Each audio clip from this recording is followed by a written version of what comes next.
எல்லார் வாழ்க்கையிலையும் அவமானம், கஷ்டம் எல்லாம் இருக்க தான் செய்யும். ஒன்று ஞாபகம் வச்சுக்கோங்க, இங்கே விழுகிறது தப்பு கிடையாது, ஆனால் விழுந்தே கிடக்கிறது தான் தப்பு. உங்கள் வாழ்க்கையில் நீங்கள் தோத்துட்டே இருக்கீங்கன்னு யாராவது சொன்னாங்களா? இல்லை நீங்களே அப்படி நினச்சிட்டு இருக்கீங்களா? ஒரு சின்ன கதை சொல்கிறேன். ஒரு பெரிய ஓட்டப்பந்தயத்தில் ஒரு சின்ன பையன் ஓடிட்டுருக்கான்.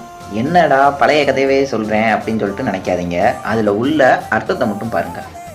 ஓட்டப்பந்தயத்தில் அந்த சின்ன பையன் ஓடிட்டு இருக்கான். திடீர்னு கால் தடிக்கு கீழே விழுந்துடுறான். முழங்காலில் பயங்கரமான காயம். சுற்றி இருக்கிற எல்லா பேருமே பார்த்து சிரிச்சுட்டு அவ்வளோதாண்டா ஆய்வேன் முடிஞ்சிடா அப்படின்னு நினச்சிருக்காங்க.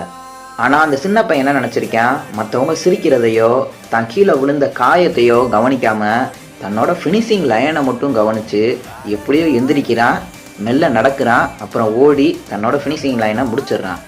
பந்தயத்தில் வின் பண்ணலைனாலும் தன்னோட இலக்கை அடைஞ்சிட்டானா.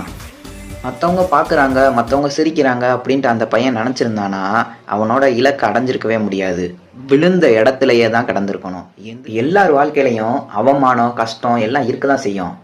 ஒன்று ஞாபகம் வச்சுக்கோங்க, இங்கே விழுகிறது தப்பு கிடையாது, ஆனால் விழுந்தே கிடக்கிறது தான் தப்பு. இந்த மாதிரி நீங்கள் எடுக்கிற சின்ன முயற்சி தான் நாளைக்கு உங்களுக்கு ஒரு பெரிய வெற்றியாகவே மாறும். இதே மாதிரி நீங்களும் விழுந்து எந்திரிச்சிருந்தா அந்த கதையை கமெண்டில் சொல்லிட்டு போங்க. பார்க்குறவங்களுக்கும் ஒரு சின்ன மோட்டிவேஷனாக இருக்கும். தேங்க்யூ.